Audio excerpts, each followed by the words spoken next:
आप सभी का स्वागत है हमारे YouTube चैनल पर। वट सावित्री व्रत की कथा। यह व्रत ज्येष्ठ मास की अमावस्या को किया जाता है। इस दिन सुहागन महिलाएं अपने पति की लंबी उम्र के लिए उपवास रखती हैं। ऐसा माना जाता है कि इस दिन सावित्री अपने पति सत्यवान के प्राण यमराज से वापस लेकर आई थी। इस दिन बड़ के पेड़ के नीचे पूजा की जाती है। ऐसा माना जाता है कि बड़ के पेड़ की उम्र लंबी होती है और इसी तरह महिलाओं के पति की उम्र भी लंबी होती है। आइए सुनते हैं वट सावित्री व्रत कथा। भद्र देश के राजा थे जिनका नाम अश्वपति था।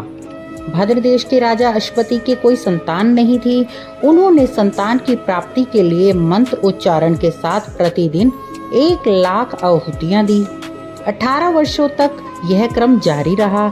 इसके बाद सावित्री देवी ने प्रकट होकर वर दिया कि राजन, तुझे एक तेजस्वी कन्या पैदा होगी।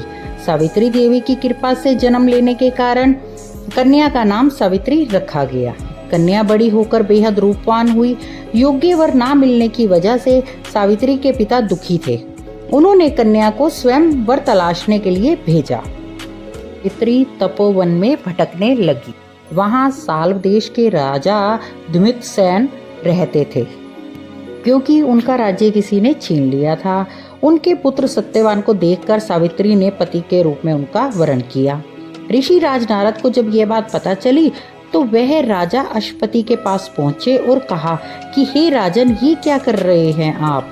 सत्यवान गुणवान है, धर्मात्मा है और बलवान भी है, पर उसकी आयु बहुत छोटी है। वह अल्पायु है।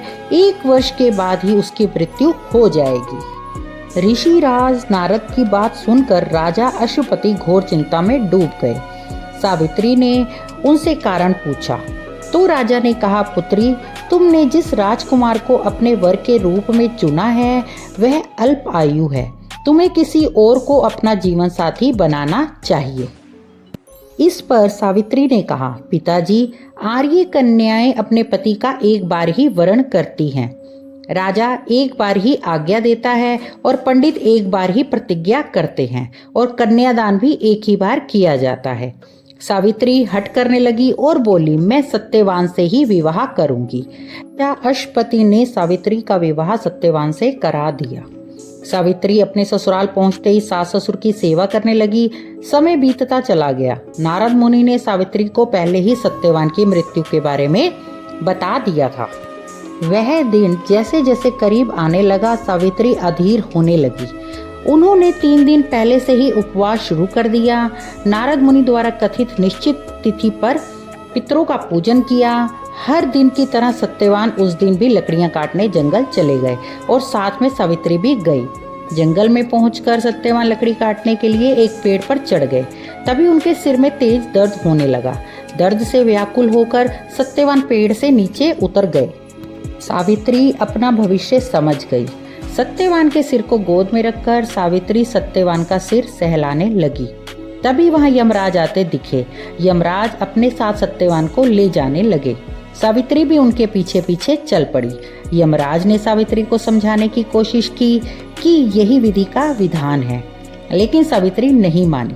सावित्री की निष्ठा और पति प्राणता को देखकर यमराज ने सावित्री से कहा, हे देवी, तुम धन्य हो, तुम मुझसे कोई भी वरदान मांगो। सावित्री ने कहा, मेरे सास ससुर बनवासी हैं और अंधे हैं, उन्हें आप दिव्य ज्योति प्रदान करें। यमराज ने कहा, ऐसा ही होगा, जाओ, अब लौट जाओ। लेकिन सावित्री अपने पति सत्यवान के पीछे पीछे चलती रही। यमराज ने कहा, देवी, तुम वापस जाओ। सावित्री ने कहा, भगवान, मुझे अपने पति देव के पीछे पीछे चलने में कोई परेशानी नहीं है। पति के पीछे चलना मेरा कर्तव्य है। ये सुनकर उन्होंने फिर से उसे एक और वर मांगने के लिए कहा। सावित्री बोली, हमारे ससुर का राज्य छिन गया है, उसे पुण्य वापस दिला दे। यमराज ने सावित्री को यह वरदान भी दे दिया और कहा, अब तुम लौट जाओ। लेकिन सावित्री पीछे पीछे चलती रही। यमराज ने सावित्री को तीसरा वर मांगने के लिए कहा। इस पर सावित्री ने 100 संतानों और सौभाग्य का वरदान मांगा। यमराज ने इसका वरदान भी सावित्री को दे दिया। सावित्री ने यमराज से कहा, प्रभु, मैं एक पतिव्रता पत्नी हूँ और आपने मुझे पुत्रवती होने का आशीर्वाद दिया है। यह सुनकर यमराज को सत्यवान के प्राण छोड़ने पड़े। यमराज अंतर्ध्यान हो गए और सावित्री उसी वट वृक्ष के पास आ गई जहां उसके पति का मृत शरीर पड़ा था। सत्यवान जीवंत हो गया और दोनों खुशी खुशी अपने राज्य की ओर चल पड़े। दोनों जब घर पहुंचे तो देखा माता पिता को दिव्य ज्योति प्राप्त हो गई थी। इस प्रकार सावित्री सत्यवान चिरकाल तक राज्य सुख भोगते रहे। अतः पतिव्रता सावित्री के अनुरूप ही प्रथम अपने सास ससुर का उचित पूजन करने के साथ ही अन्य विधियों को प्रकट सावित्री व्रत करने और इस कथा को सुनने से उपवासक के वैवाहिक जीवन या जीवन साथी की आयु पर किसी प्रकार का कोई भी संकट आया हो तो वो टल जाता है। बोलिए वट सावित्री माता की जय। फ्रेंड्स, आपको अगर हमारे द्वारा दी गई जानकारी पसंद आई है तो आप हमारे चैनल को सब्सक्राइब, लाइक और शेयर करना ना भूलिएगा।